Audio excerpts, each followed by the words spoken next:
Exercise 4.4 again इसके भी हमने सिलेक्टिव शॉर्ट क्वेश्चन ही करने हैं। क्वेश्चन नंबर 1 देखिएगा, find the point of intersections of the lines. First part इसका देखते हैं जी। इसमें दो लाइंस यानी दो इक्वेशन हमें गिवन है, x minus 2 y plus 1 equal to 0 और दूसरी है 2x minus Y plus 2 equal to 0। अब ये point of intersection of lines है क्या चीज? देखिए, समझ लें ये एक लाइन है जिसकी एक इक्वेशन आपको गिवन है और ये दूसरी लाइन है। ये दोनों एक दूसरे को जिस पॉइंट पे इंटरसेक्ट कर रही होती हैं, ये होता है point of intersection of these two lines. और ये कैसे निकालते हैं? हमेशा अगर मैं दोनों इक्वेशंस को आपस में सॉल्व करके जो एक्स और वाई निकालूंगा, वो एक्स और वाई दरअसल ये पॉइंट ऑफ इंटरसेक्शन ही होता है। ठीक हो गया? आप इसको जैसे आप छोटी क्लासेस में करते आ रहे वैसे भी कर सकते हैं। अगर आप नए मेथड से करना चाह रहे तो नया मेथड मैं आपको बता देता हूँ। ये इक्वेशन मैं इसके नीचे लिख रहा हूँ, 2x minus Y plus 2 equal to 0। इस नए मेथड के मुताबिक आपने क्या करना है कि दोनों इक्वेशन स्टैंडर्ड फॉर्म में होनी चाहिए। पहले x वाली वैल्यू, फिर y वाली वैल्यू, फिर कांस्टेंट और एक तरफ 0।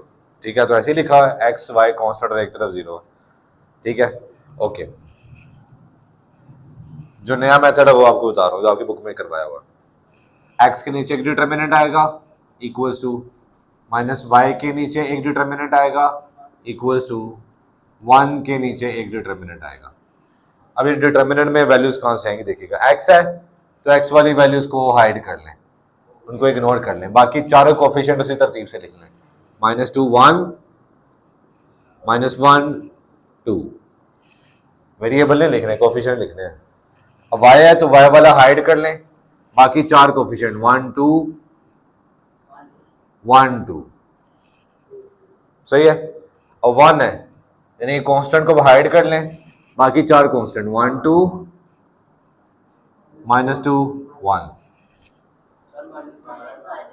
और जी -1। ठीक हो गया। अब 2/2 का डिटर्मिनेंट है, ये तो हमें सॉल्व करना आता है। पहले हमेशा इन दोनों को मल्टीप्लाई करना है, -4, उसके बाद हमेशा -1, तो माइनस माइनस प्लस 1 हो जाएगा।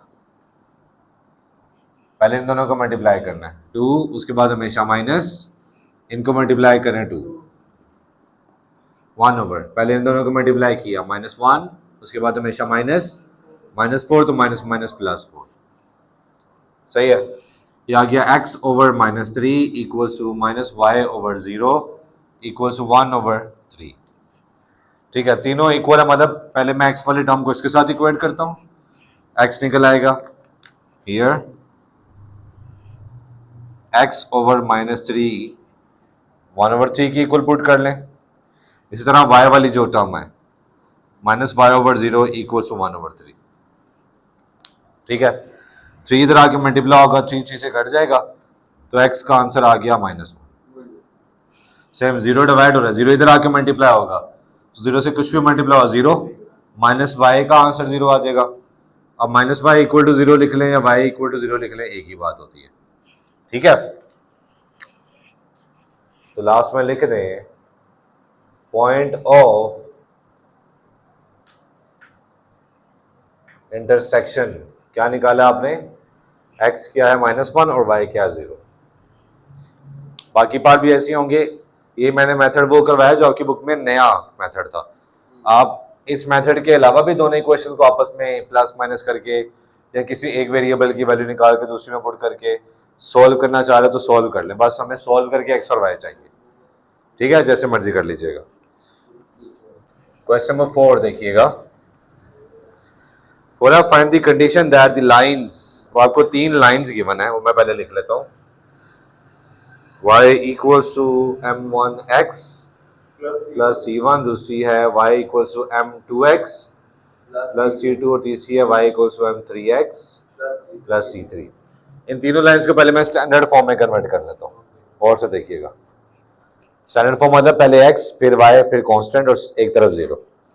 देखिए, ये x वाली वैल्यू इधर आया तो उसको ऐसे रहने दें, m1x, ये y इस तरफ आके क्या हो जाएगा -5 और C1 भी इधर ही है पहले से, रहने दे। तो यहाँ क्या रह गया 0। सेम m2x x वाली वैल्यू है तो उसको ऐसे ही रहने दें। ये y इधर आके क्या हो जाएगा -5 प्लस C2 भी ऐसे ही रहने दें, या इक्वल टू 0 रह गया। सेम m3x यानी पहले x वाली वैल्यू, फिर y वाली वैल्यू इधर आके क्या हो जाएगी -5 प्लस C3 भी एज इट इज। यहाँ क्या रह गया 0।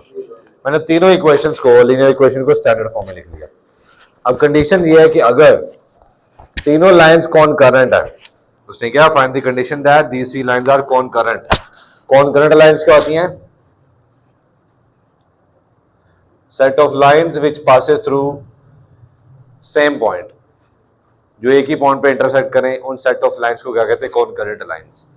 जैसे देखें 1 2 3, क्या है तीनों लाइन एक ही पॉइंट पे इंटरसेक्ट कर रही हैं?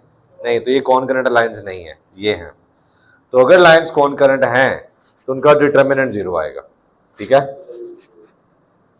फॉर कॉनकरेंट लाइंस इनका डिटरमिनेंट क्या आएगा 0। अब डिटरमिनेंट लिखना कैसे है? पहले x के कोफिशिएंट लिखें, फिर y के कोफिशिएंट लिखें, फिर कांस्टेंट टर्म्स। x के कोफिशिएंट लिखवाइए m1 m2 m3। अब y के कोफिशिएंट क्या? -1 -1 -1। फिर कांस्टेंट टर्म्स क्या है? C1 C2 C3। तो अगर ये तीनों लाइंस कॉनकरेंट है तो ये जो डिटरमिनेंट है ये हमेशा 0 के इक्वल होगा। उसने चूंकि कह दिया है कि ये कॉनकरेंट है तो इसलिए हमने इस कंडीशन को यूज कर लिया है। चूंकि ये कॉनकरेंट है तो उसका डिटरमिनेंट 0 के इक्वल है। ठीक है, अब यहां से कंडीशन कैसे निकालेंगे? तवज्जो आपकी, सिंपली एक्सपैंड कर दें। किस रो या कॉलम से एक्सपैंड करना चाह रहे हैं? एक्सपैंड भी कर सकते हैं, एक और काम भी कर सकते हैं। हमने सीखा हुआ है अपनी आसानी के लिए कि जब भी किसी एक कॉलम में या किसी एक रो में 1 1 1 1 आ जाए तो क्या करना है? डायगोनल वाले 1 की मदद से बाकी 1 0 बनाने हैं। इस देखिए कॉलम में 1 1 1 1 आ रहा है ये। अब डायगोनल क्या चीज है बेटा? ये डायगोनल है। तो डायगोनल वाला 1 कौन सा? ये वाला। तो इस 1 की मदद से बाकी 1 0 बना लें। वैसे फिलहाल जरूरी नहीं है कि आप डायगोनल वाला 1 भी यूज करें, आप किसी भी 1 की मदद से बाकी 2 1 0 बना लें। मैं फिलहाल डायगोनल वाला 1 ही यूज करने लगा। ऑपरेशन आपको रिवाइज हो जाएंगे कि मैं चेंजिंग चाह रहा हूं इसमें। ये भी मैंने बताया था कि जब भी आपने कॉलम में 0 बनाने हो तो रो वाले ऑपरेशन लगाने हैं, और रो में 0 बनाने हो तो कॉलम वाले ऑपरेशन लगाने हैं। ठीक है, हमने 0 बनाना है ऐसे कॉलम में, तो ऑपरेशन कौन से लगेंगे? रो वाले। तो रो 1 में चेंजिंग चाह रहा हूं किसकी मदद से? रो 2 की मदद से। दोनों एंट्री सेम है, सेम एंट्रीज को माइनस करें तो 0 आता है ना। तो R1 माइनस R2। इसी तरह यहाँ 0 बनाना है, किसमें चेंजिंग चाहिए? रो 3 में। वेरी गुड, रो 3 में भी चेंजिंग चाहिए रो 2 की मदद से। तो R3 माइनस R2। ठीक हो गया, ये ऑपरेशन लगाने लगा, देखिएगा। पहले ये लगा रहा हूं, ये रो 1 और ये रो 2। रो 1 माइनस रो 2 कैसे करनी है? पहली को पहले से, दूसरी को दूसरी को, तो तीसरी को तीसरी से माइनस करना है। M1 माइनस M2, जो भी आंसर आएगा वो रो 1 में लिखूंगा। M1 माइनस M2, -1 को -1 से माइनस किया 0। C1 माइनस C2, सही हो गया। अब रो 3 माइनस रो 2, जो भी आंसर आएगा वो रो 3 में लिखूंगा। ठीक है, बाय डिफॉल्ट ये होता है कि आपने अगर रो 2 माइनस रो 3 लिखा हो, अगर ऐसे लिखा होता तो मैं अगेन दोनों को माइनस करूंगा, लेकिन आंसर कहाँ लिखूंगा? रो 2 में। मैंने लिखा रो 3 पहले लिखा हुआ है, तो जो पहले लिखा हुआ बाय डिफॉल्ट चेंजिंग उसमें आती है। ठीक है, ओके। तो रो 3 माइनस रो 2 करने लगा हूं। रो 3 रो 2, तो M3 माइनस M2, रो 2 में लिख रहा हूं। -1 -1 तो 0। C3 माइनस C2, दोनों ऑपरेशन लग गए। इसमें रो 2 आपकी सेम रहेगी, उसको नहीं हमने छेड़ा, तो वैसे ही रहेगा। M2 माइनस C2 और इक्वल टू 0 भी ऐसे। ठीक है, अब देखिए हमने ऑपरेशन लगा के इसको काफी सिंप्लीफाई कर लिया। अब यहाँ पे भी एज इट इज एक्सपैंड कर सकते थे, यहाँ पे भी एज इट इज अब एक्सपैंड कर सकते हैं, लेकिन हमें पता है कि जब मैक्सिमम हमारे पास 0 जिस रो या जिस कॉलम में होते हैं उस कॉलम या उस रो से एक्सपैंड करेंगे, काम जल्दी खत्म हो जाएगा। तो किस रो या कॉलम में ज्यादा जीरो है? वेरी गुड, कॉलम 2 में। तो मैं कॉलम 2 से एक्सपैंड करने लगा, एक्सपेंडिंग फ्रॉम कॉलम 2। तो कॉलम 2 के साइन क्या थे? ये लो साइन देख लो, प्लस माइनस प्लस, माइनस के बाद प्लस माइनस, ये कॉलम 2 के साइन। ठीक है, तो चूंकि जीरो है, जीरो के साथ कुछ भी लिखने की जरूरत नहीं है, जीरो के साथ डिटर्मिनेंट बनाने की जरूरत नहीं है, क्योंकि वो जीरो से मल्टीप्लाई होकर जीरो ही हो जाएगा। माइनस जीरो इसका साइन मैंने लिख दिया आपको समझाने के लिए। माइनस जीरो के बाद प्लस, और ये एंट्री, इसके साथ 2/2 का डिटर्मिनेंट आएगा, वो लिखते हैं बाद में। तो प्लस के बाद माइनस, ये जीरो, और जीरो के साथ अगेन कुछ भी लिखने की जरूरत नहीं है, वो जीरो से मल्टीप्लाई होकर जीरो ही हो जाना है, इक्वल टू जीरो ही एज इट इज। अब यहां मैं लिखने लगा -1 ये वाला है, तो -1 जिस रो में है वो भी इग्नोर करें, जिस कॉलम में वो भी इग्नोर करें। ये 4 एंट्रीज बच गई, इनको इसी तरतीब से यहां लिख लें, M1 - M2, M3 - M2, C1 - C2 and C3 - C2। सही हो गया। अब ये 2/2 का डिटर्मिनेंट है, जैसे मल्टीप्लाई करते हैं वैसे ही करेंगे। क्या ये जीरो लिखने की जरूरत है मुझे आगे? नहीं। माइनस, अच्छा चूंकि एक इक्वल है तो हमें दो इक्वल लगाने की जरूरत नहीं है। माइनस, पहले इन दोनों को मल्टीप्लाई कर रहा हूं, ब्रैकेट में लिखिएगा, इनटू, उसके बाद हमेशा क्या आता है? माइनस, फिर इन दोनों को मल्टीप्लाई करना है,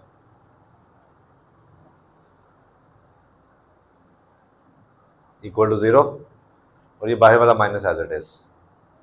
अगले स्टेप में क्या करेंगे, जब माइनस को, या तो कोई सवाल पुत्र, जब माइनस को अंदर अप्लाई करूंगा ये वैल्यू नेगेटिव हो जाएगी और माइनस माइनस ये प्लस हो जाएगी। ये अगला स्टेप, ये पूरी वैल्यू यहां माइनस हो रही है, इधर आके क्या हो जाएगी? ये पूरी वैल्यू इधर आ जाएगी, M1 - M2 into C3 - C2, इस तरफ आ गई, ये इधर ही पड़ा रहेगा।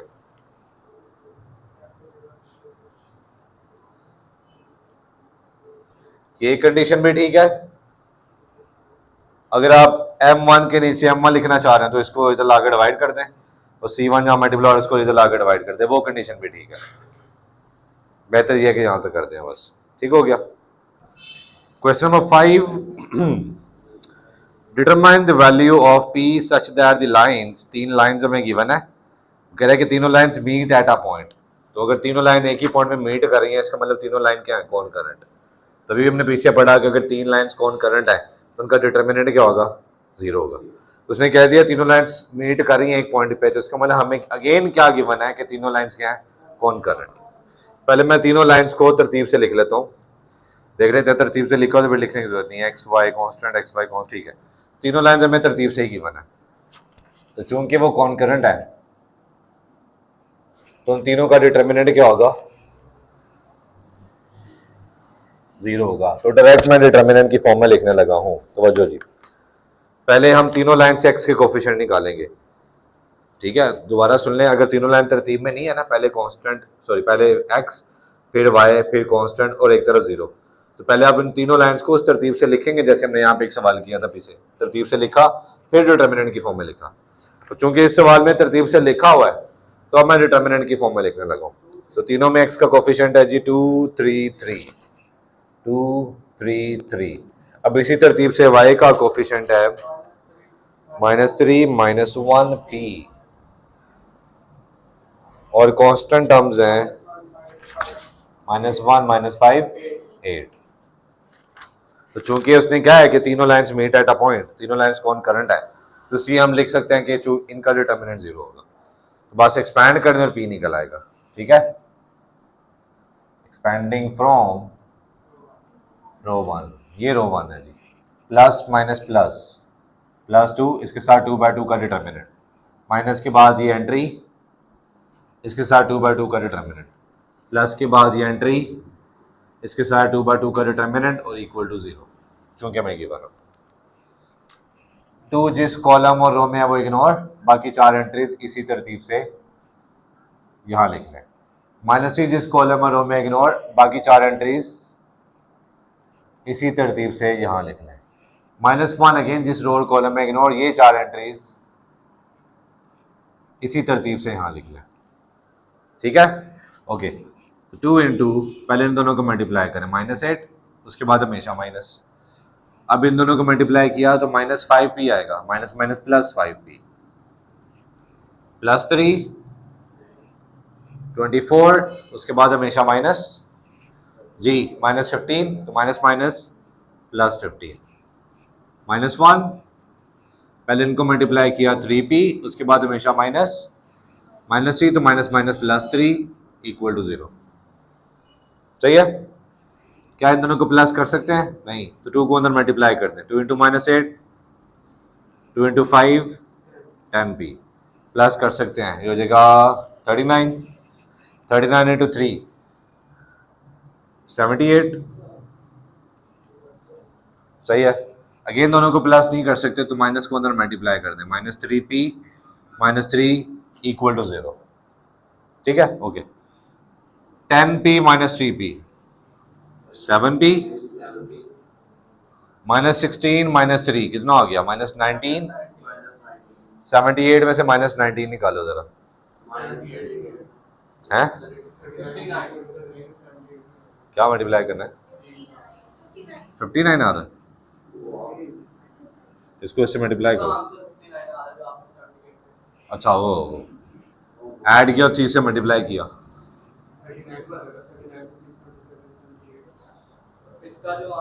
39 आ रहा है, 39 को 3 से मल्टीप्लाई करो, 27 और 3 × 9 117, ठीक है। करो जरा प्लस, -16 117 -3 117 -3 +98 = 0, ठीक है। 98 इधर आके क्या हो जाएगा, 7 इधर आके क्या हो जाएगा, तो -98/7 -14 आंसर, ठीक हो गया। आगे देखो,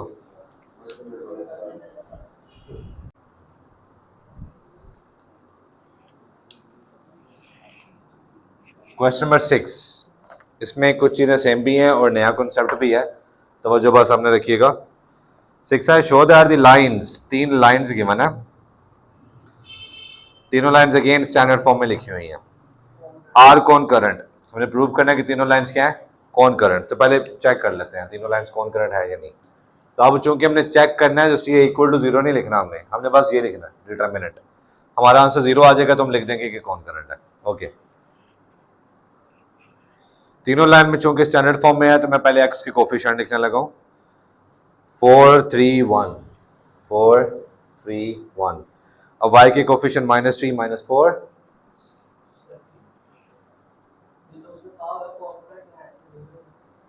एंड -1, और कांस्टेंट है -8 -6 एंड -2। सही हो गया। दोबारा सुनने कह रहा है, show that the lines are concurrent, ठीक है। ये काम हमने प्रूव करना है कि वो कॉनकरेंट हैं, शो दैट, गिवन दैट नहीं है, शो दैट है। ओके जी, अगेन रो 1 से एक्सपैंड करने लगा, एक्सपैंडिंग फ्रॉम रो 1, तो +4, इसके साथ 2/2 का डिटर्मिनेंट, माइनस के बाद दूसरी एंट्री, इसके साथ 2/2 का डिटर्मिनेंट, फिर प्लस के बाद ये एंट्री, इसके साथ 2/2 का डिटर्मिनेंट, 4 जी स्टोर कॉलम में इग्नोर, बाकी 4 एंट्रीज। अब चूंकि ये काम आपको आता है तो मैं थोड़ा जल्दी में कर,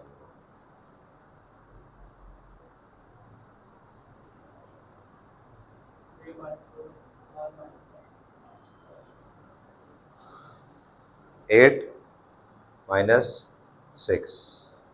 +3 -6 + 6 -8 -3 + 4, या जगह 2 2 × 4 0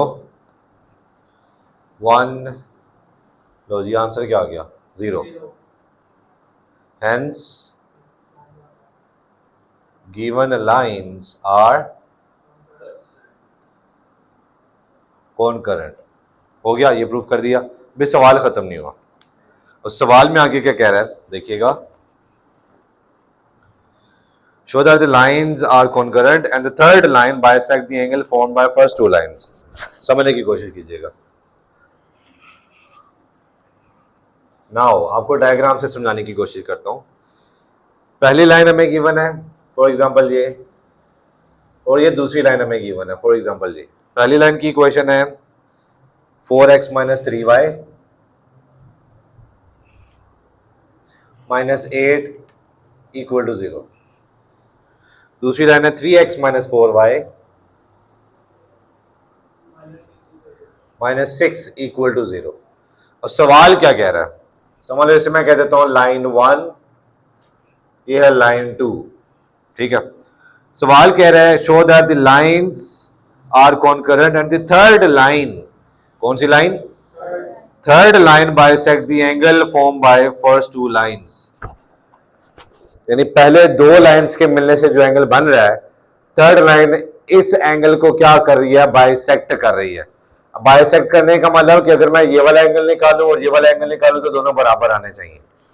एक काम करते हैं, मैं इसको θ1 कह देता हूं और इसको θ2 कह देता हूं। यहां पे इसको मैं अल्फा कह देता हूं, इसको मैं बीटा कह देता हूं।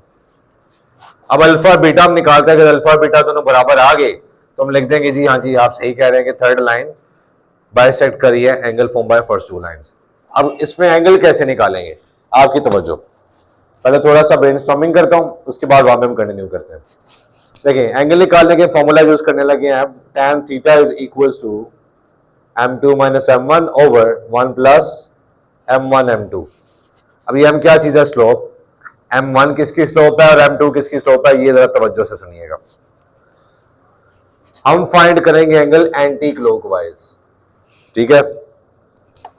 बीटा को मैं ब्लू से लिख रहा हूं और अल्फा को मैं ब्लैक से ऐसे इंडिकेट कर रहा हूं। एंटी क्लॉकवाइज ये डायरेक्शन होती है, ये anti clockwise. Anti clockwise rotation के लिहाज से हम देखेंगे जिस लाइन से रोटेशन स्टार्ट हो रही है, जिस लाइन से रोटेशन स्टार्ट हो रही है उसकी स्लोप को m1 कहना है, और जिस लाइन पे रोटेशन एंड हो रही है उसकी स्लोप को m2 कहना है, ठीक है।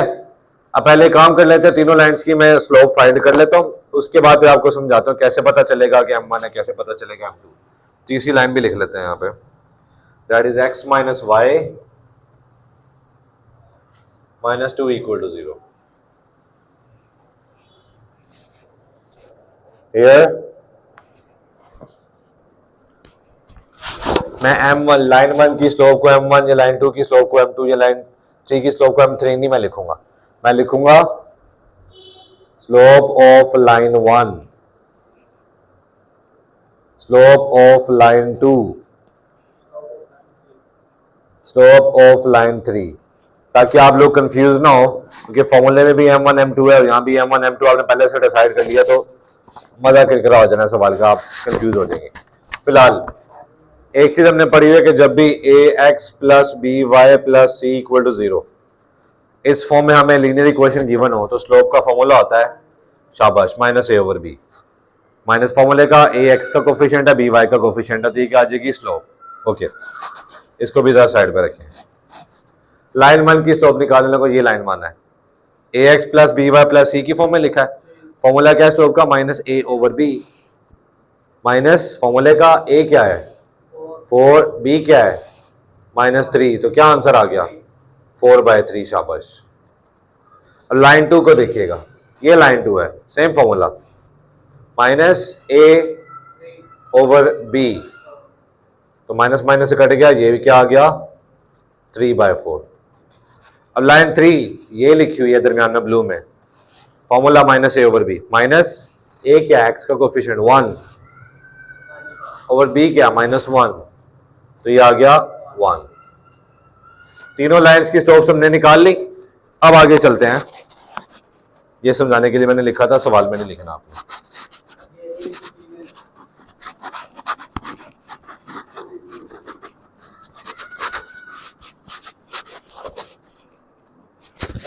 ओके जी, पहले मैं अल्फा निकाल लेता हूं, तो यहां पे हाइडिंग दे देंगे फॉर अल्फा। मैं थोड़ी जगह छोड़ रहा हूं, फॉर्मूला क्या है, tan θ = m2 minus m1 over 1 plus m1 m2। फिलहाल मैंने एंगल जो फाइंड करना है वो अल्फा है, तो थीटा की बजाय यहाँ पे आप अल्फा लिख लें। आप थीटा 1 भी लिख सकते हैं, थीटा 2 भी लिख सकते हैं, जैसे भी आपको मुनासिब लगे। ठीक हो गया। ओके, अब इस फॉर्मूले में m1 क्या चीज है और m2 क्या है वो देख लेते हैं। आइएगा जी। मैंने कहा एंटी क्लॉकवाइज रोटेशन के लिहाज से रोटेशन जिस लाइन से स्टार्ट होगी उसकी स्लोप क्या होगी m1। अल्फा फाइंड करें, रोटेशन इस लाइन से स्टार्ट हो रही है, देखें इस लाइन से, ये कौन सी लाइन है, तो इसकी स्लोप क्या है 3/4, तो m1 हो गया 3/4।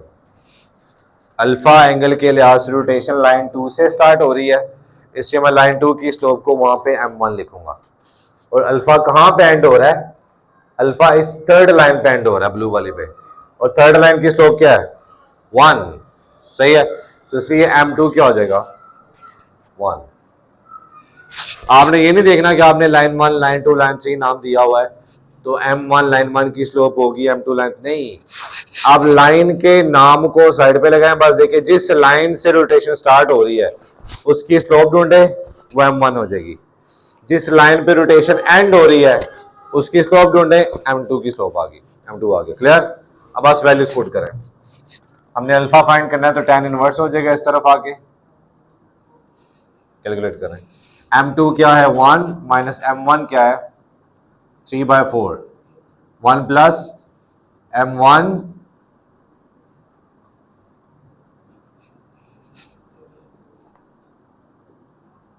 आप एलसीएम लेंगे तो 4 माइनस 3 1/4, और ये एलसीएम लेंगे तो 4 प्लस 3 7/4, 4 4 से कट जाएगा, tan इनवर्स 1/7। आप इसको इतना में छोड़ सकते हैं वो भी ठीक है, अगर डेसिमल में फाइंड करना है वो भी ठीक है। ये आ गया अल्फा। अब मैं फाइंड करने लगा हूं बीटा, दूसरा एंगल। फॉर्मूला ये यूज करेंगे, बस अल्फा की जगह क्या लिख देंगे beta, tan beta equals to m2 minus m1 over 1 plus, अब यहां पे मुझे चाहिए m1 और यहीं पे मुझे चाहिए m2, तो बीटा की रोटेशन देखते हैं। आ जाए जी, बीटा ब्लू वाला जो आपको रोटेशन नजर आ रहा है, बीटा कहां से स्टार्ट हो रही है इस लाइन से, तो इस लाइन की स्लोप क्या है m1, जिस लाइन से रोटेशन स्टार्ट होगी उसकी स्लोप को m1 नहीं कहना है, तो m1 क्या आ गया 1। बीटा किस लाइन पे एंड हो रहा है रोटेशन, इस लाइन पे, लाइन 1 पे एंड हो रहा है, तो इसकी स्लोप को हम 2 कह देंगे 4/3। ठीक है, ये वैल्यूज पुट करते हैं, बीटा निकल आएगा, तो beta equals to tan inverse m2 क्या है 4/3 माइनस m1 क्या है 1 over 1 plus m1 m2। LCM लेंगे तो ऊपर आ गया 1/3, नीचे 7/3, 3 से कट जाएगा, tan इनवर्स 1/7। देखिए अल्फा और बीटा दोनों सेम नहीं आ गए, as alpha equals to beta, so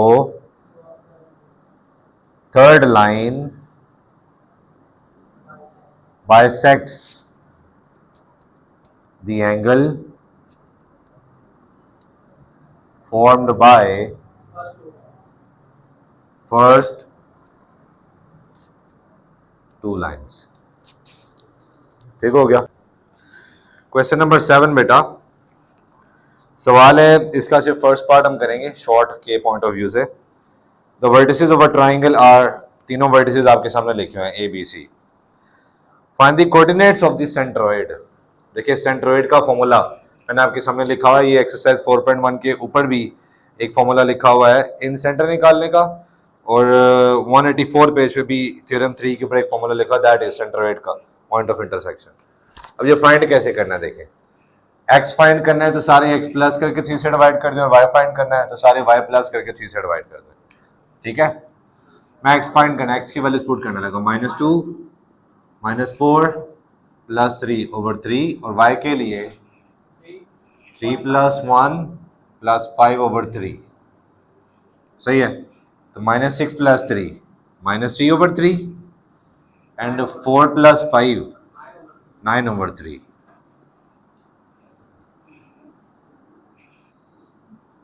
-3/3, -1 and 3. ये आ गया पॉइंट ऑफ कौन, नहीं, ये है सेंट्रोइड के कोऑर्डिनेट्स। अब सेंट्रोइड होता क्या है? पॉइंट ऑफ कॉन्करेंसी ऑफ, ये देखिएगा बेटा सामने देखिए, किसी भी साइड के मिड पॉइंट को अपोजिट वर्टेक्स से ज्वाइन करें तो ये मीडियन है। सेम किसी भी साइड के मिड पॉइंट को अपोजिट वर्टेक्स से ज्वाइन करें तो ये मीडियन है। किसी भी साइड, मतलब तमाम साइड्स के मिड पॉइंट्स को अपोजिट वर्टेक्स से ज्वाइन करें तो मीडियन है। तीनों मीडियंस जिस पॉइंट में मीट करते हैं सेंट्रोइड कहते हैं। यानी सेंट्रोइड क्या होता है? Point of intersection of medians. इस तरह ऑर्थो सेंटर भी एक पॉइंट है, वो क्या होता है? Point of intersection of altitudes. और इस तरह इन सेंटर भी एक पॉइंट है, वो होता है point of intersection of angle bisectors. और सरकम सेंटर होता है point of intersection of right bisectors of the sides of triangle. याद रखिएगा। 7 का सिर्फ फर्स्ट पार्ट ही हमने करना है। क्वेश्चन में 8 देखिएगा। इट है check whether the lines are concurrent. आपने बताना तीनों लाइंस कॉनकरेंट है या नहीं है। तो बिल्कुल वैसे ही आप डिटर्मिनेंट की फॉर्म में लिखें, अगर आंसर 0 आ गया तो तीनों लाइंस कॉनकरेंट होंगी। अगर कॉनकरेंट है यानी आंसर 0 आ गया, then find the point of intersection. Now find the point where they meet. तो उसके लिए आप क्या करें, कोई सी दो इक्वेशंस को आपस में सॉल्व करके एक्स और वाई निकाल लें। डिसाइड कर लें कौन से दो इक्वेशन को सॉल्व कर रहे हैं। तो तीसरी को भूल जाइएगा, ये नहीं कि एक्स निकाल के तीसरी में पुट कर दें, नहीं। कोई से दो इक्वेशन डिसाइड कर लें, उनको बस आपस में सॉल्व करके एक्स और वाई निकाल लें। Question number 9, find the coordinates of the vertices of a triangle formed by the lines. नहीं, लाइन लो होगा, रहने दें। 8 के बाद क्वेश्चन नंबर 10 पे आइएगा।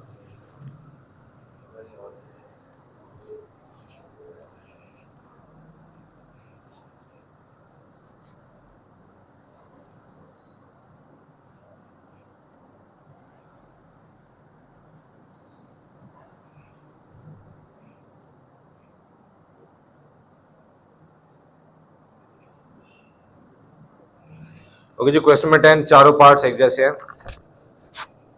करने कैसे हैं प्लीज देखिएगा।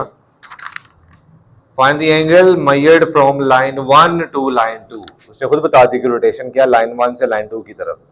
लाइन 1 से रोटेशन स्टार्ट हो रही है और लाइन 2 पे एंड हो रही है। तो हमने यही तो पढ़ा था कि जिस लाइन से रोटेशन स्टार्ट हो रही होगी उसकी स्लोप को m1 कहना है। तो उसने उसको, उस लाइन का नाम भी L1 है तो उसकी स्लोप को भी m1 ही कहेंगे, और फॉर्मूले में भी m1 यही होगा। ठीक हो गया। और लाइन 2 पे रोटेशन एंड हो रही है तो लाइन 2 की स्लोप को m2 कहेंगे। जिस लाइन पे स्लोप एंड हो रही है वो m2 ही होता है फॉर्मूले में। तो इसमें लाइन 1, लाइन 2, m1, m2 जो भी आएगा वो एज इट इज फॉर्मूले में यूज करेंगे। ओके, सबसे पहले दोनों की स्लोप निकाल लेते हैं। m1 निकाल लेते हैं। अब m1 दो पॉइंट्स गिवन हो तो स्लोप कैसे निकालते हैं? Very good, y2 minus y1 over x2 minus x1।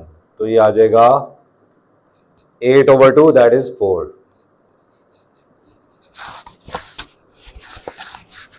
Line 2 की स्लोप निकाल रहा हूं। Same y2 minus y1 over x2 minus x1। तो ये आ जाएगा -2 ओवर -10, माइनस माइनस से कट जाएगा 1/5। ठीक है, ये दोनों लाइंस की स्लोप्स निकल आएंगी। अब हमने एंगल निकालने हैं लाइन 1 से लाइन 2 की तरफ।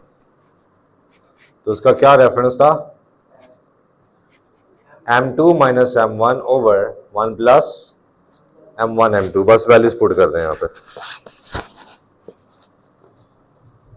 कैलकुलेटर बेटा हाथ में रखिए। m2 है 1/5 माइनस m1 है 4।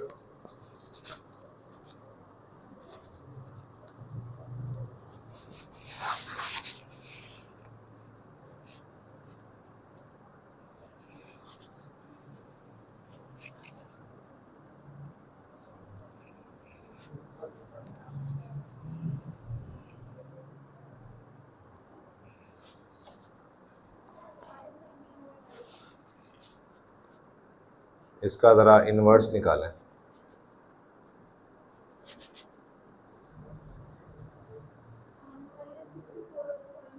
64.6 डिग्रीज। अच्छा ये सवाल अभी नहीं है, ये आंसर भी ख़त्म नहीं हुआ। हम एंटी क्लॉकवाइज रोटेशन निकाल रहे हैं ना, तो एंटी क्लॉकवाइज रोटेशन पॉजिटिव होती है कि नेगेटिव होती है? पॉजिटिव होती है, तो नेगेटिव है। तो इसको पॉजिटिव बनाने के लिए क्या करें, लिख दें फॉर एंटी क्लॉकवाइज,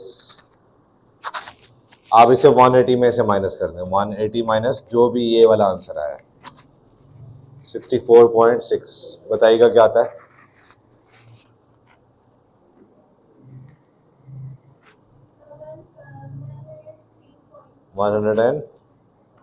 हाँ 4 डिग्रीज। ये आपका आंसर आ गया लाइन 1 और लाइन 2 के दरमियान जो एंगल है। सही है, अभी भी सवाल खत्म नहीं हुआ। इन चारों पार्ट्स क्लास में देखें क्या लिखा है। इन चारों पार्ट्स क्लास में दिखा हुआ also find the acute angle in each case. अब एक्यूट एंगल क्या होता है? लेस देन 90 डिग्री, वो एक्यूट होगा। क्या ये लेस देन 90 है? तो इसको लेस देन 90 बनाने के लिए पहले तो अब हाइडिंग दें, एक्यूट एंगल लेस देन 90 के लिए इसको अगेन 180 में से माइनस कर दें। पहले हमने 180 में से क्यों माइनस किया था कि पॉजिटिव हो जाए, फिर अब 180 में से क्यों माइनस करें ताकि एक्यूट हो जाए। तो यही वाली वैल्यू आ जाएगी, लेकिन अब पॉजिटिव आएगी। हाँ एक्यूट बनाने के लिए अगर वो 90 से बड़ा है ना, तो 180 में से माइनस करोगे वो एक्यूट हो जाएगा। हाँ अच्छा जी, एक चीज का ख्याल रखिएगा, फॉर एग्जाम्पल आपने सॉल्व किया तो आपका आंसर आ गया 49.34 डिग्री समथिंग। क्या ये पॉजिटिव है? पॉजिटिव है ना, पॉजिटिव है, तो उसको 180 में से माइनस करने की जरूरत नहीं है, ये काम करने की जरूरत नहीं, क्योंकि पहले ही पॉजिटिव है। अब एक्यूट एंगल निकालना है, क्या ये 90 से छोटा है? तो अगेन यही एक्यूट है, यही पॉजिटिव है, तो ये आंसर खत्म, आगे काम करने की जरूरत नहीं है। ठीक हो गया। लेकिन अगर वो नेगेटिव है तो उसको पॉजिटिव बनाने के लिए पहले आप 180 में से माइनस करो, ठीक है, तो डेफिनेटली वो आपका जो है एक्यूट नहीं रहेगा, तो फिर एक्यूट बनाने के लिए फिर 180 में से माइनस कीजिएगा। ठीक है, ओके जी। Question number 11, find the interior angle of the triangle whose vertices are. सारे पार्ट करने हैं, लेकिन एक पार्ट मैंने आपके सामने लिखा हुआ है। अच्छा, यहाँ पे कुछ बच्चे गलती क्या करते हैं कि अपनी मर्जी से ABC लिख देते हैं, ट्राइंगल अपनी मर्जी से बना के अपनी मर्जी से नाम दे देते हैं। ऐसा काम नहीं करना। आप जो है गैस करेंगे प्लेन के ऊपर, कार्टेशियन प्लेन के ऊपर गैस करेंगे, पॉइंट एग्जैक्ट ना बनाएं, लेकिन कम से कम एग्जैक्ट के आसपास ये पॉइंट होने चाहिए। जैसे फॉर एग्जांपल देखिएगा, ए पॉजिटिव ये एक्स है, ये वाई है, पॉजिटिव एक्स यानी ये फॉर एग्जांपल 6 आ गया, फिर पॉजिटिव वाई यानी 1 ऊपर चले जाए, ये समझ लीजिए आ गया पॉइंट ए। गैस कर रहा हूं मैं कि यहाँ पे आएगा। अब बी की बारी है जी, एक्स पॉजिटिव 2, अगर ये 6 है तो 6 के लिहाज समझ लें ये 2 है, और बी का वाई क्या है पॉजिटिव 7, तो पॉजिटिव 7 के ऊपर ले जाए, समझ लें ये आ गया बी। अब सी का एक्स क्या है -6, समझ लें ये -6 आ गया, और वाई क्या है सी का -7, तो -7 वाई के लिए ऊपर लेके जाओ नीचे लेके जाओ, नीचे समझ लें -7 ये है, तो ये आ गया सी। ये आपकी ट्राइंगल बन रही है जी, जो हमने गैस किया। ठीक है, तो अब हम इंटीरियर एंगल निकालते हैं। मुझे इंटीरियर एंगल निकालने के लिए तीनों साइड के पास स्लोप चाहिए, बाकी काम हमें आता है। तो स्लोप ऑफ ए बी पहले निकाल लेते हैं, फिर स्लोप ऑफ बी सी और स्लोप ऑफ सी है, तीनों साइड्स की स्लोप निकाल लेते हैं। ए है 6 1, बी है 2 7 और सी है -6 -7। सेम दो पॉइंट्स की मदद से स्लोप निकाल रहा हूं, तो y2 - y1 over x2 - x1, तो 7 - 1 6, 2 - 6 -4, तो क्या आंसर आ गया -3/2। अब स्लोप ऑफ बी सी या सी ए जैसे मर्जी लिख लें, वेक्टर तो है नहीं है, तो आप बी सी सी ए की स्लोप निकालेंगे, एक ही आएगा बी सी, ये है जी बी सी। तो y2 - y1 -7 -7 -14, x2 -6 -2 -8, minus minus से कट गया, तो 7/4 ये बी सी की स्लोप आ गई।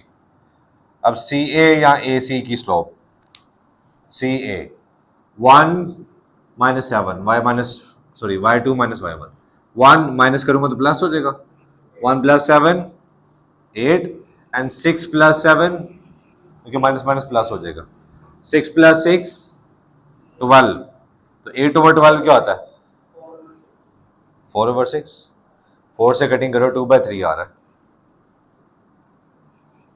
ठीक है। ओके, अब तीनों इंटीरियर एंगल्स निकालने हैं, बहुत आसान काम है। पहले आप हाइडिंग दें, फॉर एंगल ए फॉर्मूला लिखें, tan theta equals to m2 minus m1 over 1 plus m1 m2। हम a फाइंड करें तो थीटा की जगह आप लिखें a, यहाँ पे एंगल a, ठीक हो गया। तवज्जो जी, m1 क्या है वो देख लेते हैं, m2 क्या वो देख लेते हैं, एंगल a के लिहाज से आपकी तवज्जो जी, इसको ए लिख लें। देखिए एंगल ए फाइंड कर रहा हूं ना, ये फॉर्मूले में हमने देखना होता है एंटी क्लॉकवाइज रोटेशन।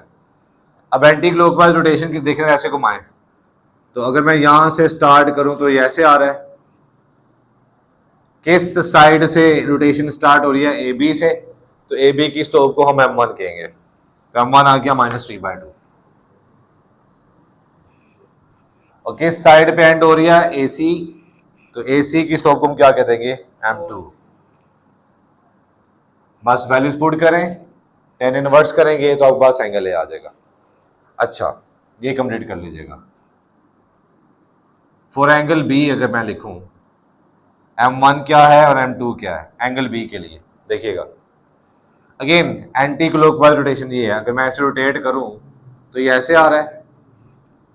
अब कहां से स्टार्ट हो रहा है, BC से, तो BC की स्लोप को m1 कह देंगे 7/4, और कहां पे एंड हो रहा है, AB पे, तो AB की स्लोप क्या आ जाएगी -3/2।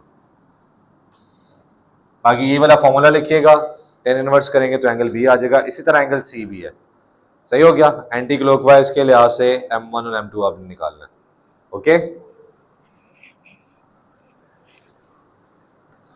वैसे जिन बच्चों ने करना हो बेटा वो क्वेश्चन नंबर 12 भी कर सकते हैं, जिन बच्चों ने करना है। फिलहाल मैं 16 और 17 पे जा रहा हूँ। 16 देखिएगा, 11 के बाकी पार्ट्स भी कर लीजिएगा, वो भी ऐसे ही। 16 में हमें 3 इक्वेशंस गिवन है।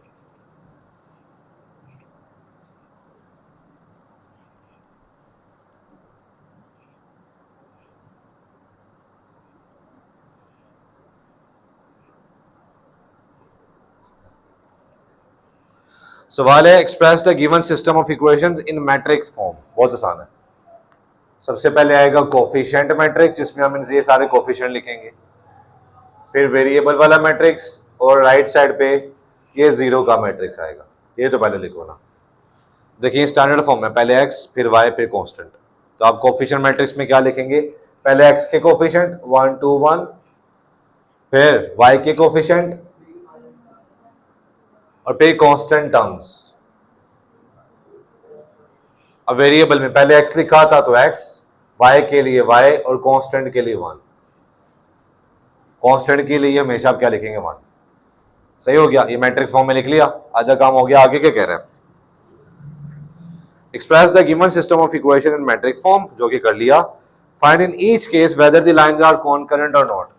हमने चेक करना है तीनों लाइंस कॉनकरेंट है या नहीं है, तो क्या करें, तीनों का डिटरमिनेंट चेक करते हैं।